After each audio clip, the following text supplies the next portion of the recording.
Every single person possesses both masculine and feminine energy. Each of us must identify what our core energy is. Now, I have masculine and feminine energy, and so do you, James, and so does Paige. But I am more at home. I feel more in my purpose, in my power, in my strength, in my knowing, in my conviction, in my confidence, when I am far more in my masculine than I'm in my feminine. And Paige, and so she can tell her story, Paige feels far more radiant and beautiful and arousing and sexual and sensual and creative and ideative and brilliant and bringing her femininity forward when she's more often in her feminine energy. Now, what's interesting, James, is when Paige and I met, we were inverted. I was more in that feminine energy. She was more in her masculine energy. I love that you just went there. So what does David being in his femininity look like? And then Paige, same question for you. If you were in your masculine before and then now how you're in your feminine, what does a masculine woman look like? What does a feminine man look like? Yeah, brilliant question. Because of my unresolved childhood trauma, it led me to want to find familiarity in more of a passive and appeasing state, which is wounded feminine energy, which is my particular story. And we see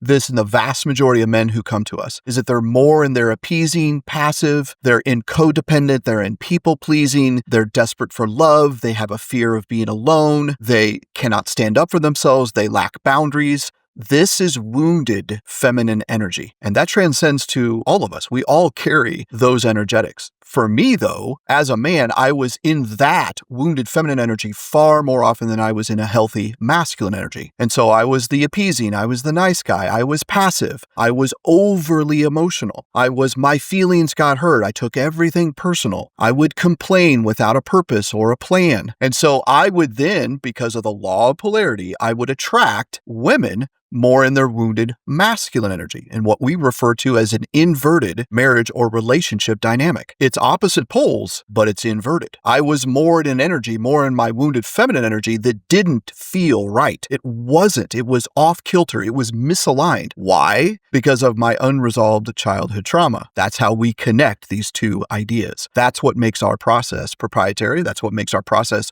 so powerful and unique. It wasn't until I realized, wow, I am far more in my feminine energy and it doesn't feel right. I am out of power. I am out of my decisiveness. I am out of my directedness. I'm fearful of making decisions. I'm fearful of being rejected. That's wounded feminine energy. But it wasn't until I discovered, oh, I want to be more in my masculine, decisive, powerful, direct, co-creative energy that can then match with Paige's feminine energy. And that's what we went through, that journey. But when we first met, I was attracted to her boss babeness, James. Oh my goodness. Holy cow. I was so attracted to her directedness, her masculine energy. And so again, we were drawn together in that inverted relationship and inverted marriage dynamic for some time until we began this individual work to where I then began to step forward in my masculine energy because of my trauma work. And Paige did the same for her. And I'll let her tell her story. It really is quite remarkable.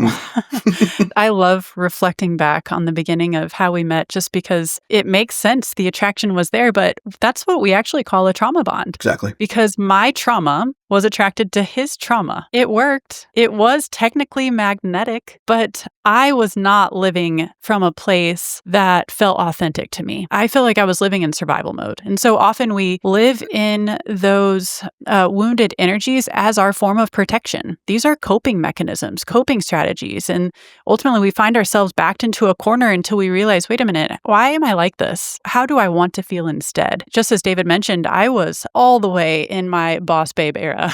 I even wrote a book called The Boss Babe Blueprint and never published it because it didn't feel right. My heart, something was telling me like, wait, hold on, pause. This does not feel like this is what I'm going to be about. But I was making all the plans. I was making all the decisions. I was super decisive. I was leading teams at work. I was leading in volunteer organizations. I had so much on my plate. I thought I was really important and special to have my calendar completely booked out, like booked to the brim. I had purpose. I had things to show up for, people to rely on me. And all of that fed these these internal voids that said, I am needed. People like me. People love me. People need me. And so the more I showed up and gave, the more I thought I was winning. But really, I was exhausted. I was so disconnected from me, my body, my heart, my past, present, future. I had no idea who I was. And I was just smiling my way through it and like grinning and bearing it almost because I didn't have the resources or the tools to help me find a different way. Because showing emotion or expressing feelings felt super vulnerable. Emotions growing up weren't really embraced. I heard many of the common phrases of brush it off, don't be such a girl, stop crying, or I'll give you something to cry about, things like that. And I never saw anyone in my family really cry. We didn't even have tissues around our house. I didn't even know what those were for until I met David. I was like, Not sure what that means, but I know. David in his soft state.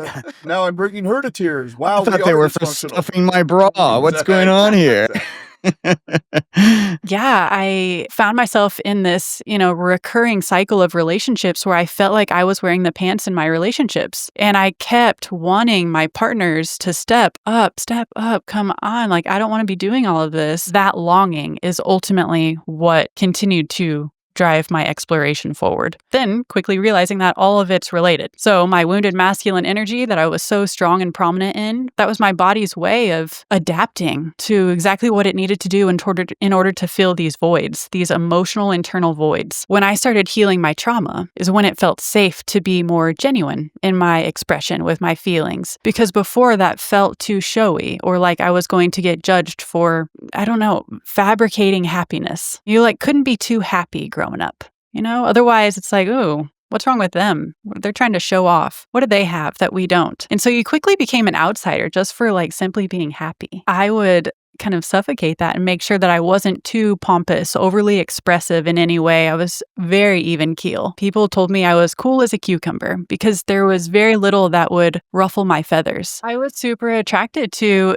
David's bubbliness. He was so playful. He was so just free feeling, outgoing. He didn't care what people thought about him. And here I was completely pressurized by every little thought that people around me could be interpreting of me. And so I had this attachment to perfection and people pleasing. And so that's what I loved about him and continue to feel inspired by him to this day. And it's really brought a lot of permission to me to access these more vulnerable, feminine, intuitive, creative, expressive feeling parts of me. And so that's when this transition kind of to our own home, our core energies began to happen just through our own healing of the trauma that has kept us stuck in the opposite energies. A lot of people think exactly what you articulated, Paige, which is, I just wish the man would step up. I can feel cared for by them. When it goes back to what you already brought up earlier, David, which is, well, if she had just worked on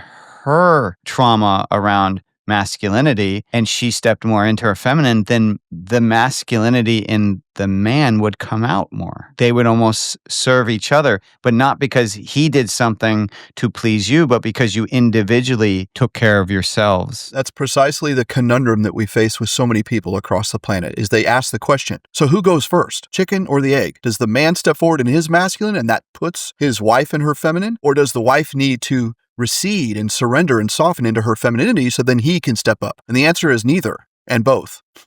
That's why it's an individual journey. So it's my journey to heal my masculine and my feminine, but to step into that more powerful, decisive force of masculinity. And so then if that helps Paige step forward, or in this case, surrender into her feminine energy, all the better. I'm not doing it to perform so she will respond, and vice versa. It's really, really important, and it's nuanced and it's tricky because often people will say, well, wait, he needs to do it first. I need him to put me in my feminine, and that's unequivocally, without question, incorrect. Each person is responsible for healing both their masculine and their feminine energetic wounding from their unprocessed childhood trauma to become regulated on their own first. You are to be whole first. So God bless Tom Cruise's character, Jerry Maguire, but you cannot complete someone else.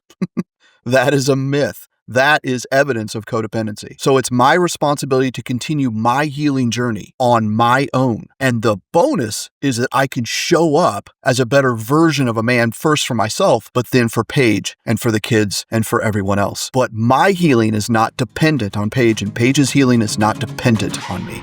If you enjoyed the clip from the podcast, make sure to check out the next video up here, or head over to watch the full episode down here. And before you go, don't forget to hit the subscribe button. Come on. Yeah, thanks for watching.